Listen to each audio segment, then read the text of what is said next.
Okay, the third method is the quadratic formula. So this is tried and true. If you ever get kind of stumped on the zero product principle or completing a square using the square root method to solve for x, the quadratic formula is your go-to. I think of it as the sledgehammer approach because it is a lot more like tedious work.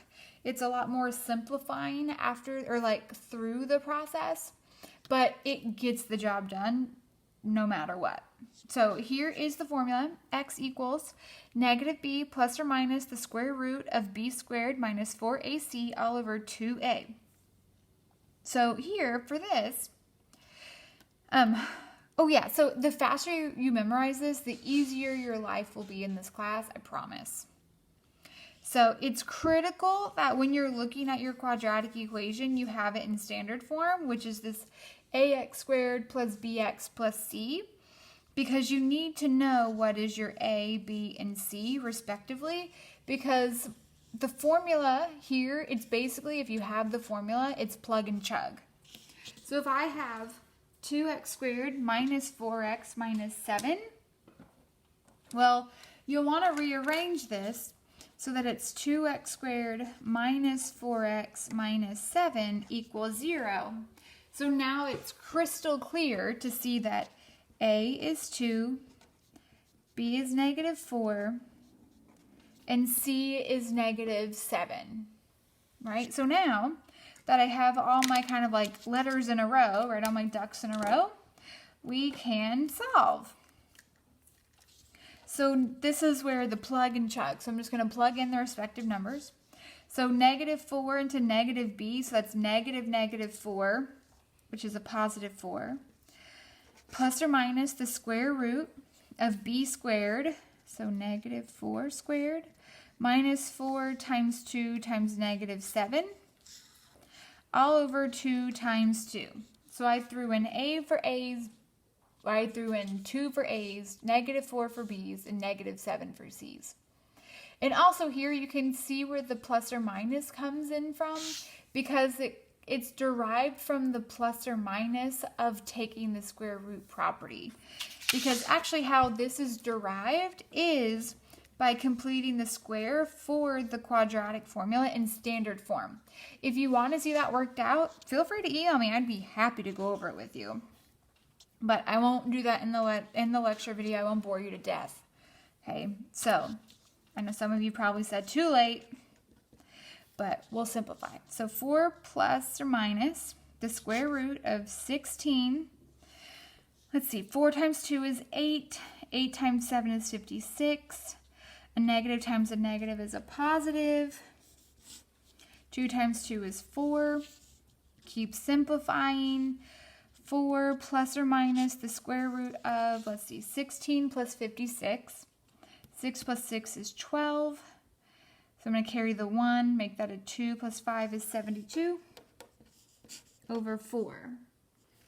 So now I need to reduce 72. So go back to that video, right, if this doesn't make sense. Or if you need to rewatch that video, go for it. But remember, to reduce 72, well, man, I'm already into it. So remember, 72 is what? 9 times 8, right? 9 times, let's see, here's 8. Yeah, 72. Y'all know the nines trick? So you have out all your hands, and then like 9 times 6 is 54. You've got 54. 9 times 9 is 80. Come on, little pinky, stay there. 81. 9 times 2 is 8 for 18. Isn't that cool? So like 5 is 45. And then also notice that once you go to the right hand, the numbers flip. And also, pretty cool, for every multiple of 9, the sum of the numbers equals 9. 7 plus 2, 9. 5 plus 4, 9. 1 plus 8, 9. 3 plus 6, 9. Isn't that cool? Again, because you've got 10 fingers and you're putting down one finger all the time, so it sums to 9. Isn't that cool? Math!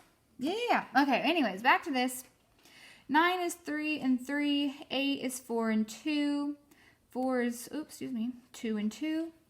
So I can pull out 1, 3, and I can pull out 1, 2. So I've got 3 times 2 square root 2, because notice there's the leftover 2 right here. But remember, anything we pull out gets multiplied, because we also could have said that 72 was 36 times 2, and the square root of 36 is 6. All right, anyways, that's just a quick side reminder. There's also that other video posted right before this one. All right, so we've got 4 plus or minus the square root, plus or minus 6 square root 2, I can't talk, all over 4. Gonna come up and over. Now, 4, 6, and 4 all are multiples of 2. So we're gonna reduce all of this by multiples of 2 and say that we have 2 plus or minus 3 root 2, sorry about that, all over 2. And that's it, we're done. I know you might have the urge to keep going, but remember, these 2's cannot reduce because you need a 2 in all 3 positions. The fact that this 3 here kind of wonkifies it up. So you've just got these 2's can't reduce unless you split it up like so. Then we could say that's 1 plus or minus 3 root 2 over 2. But you can't reduce it as is.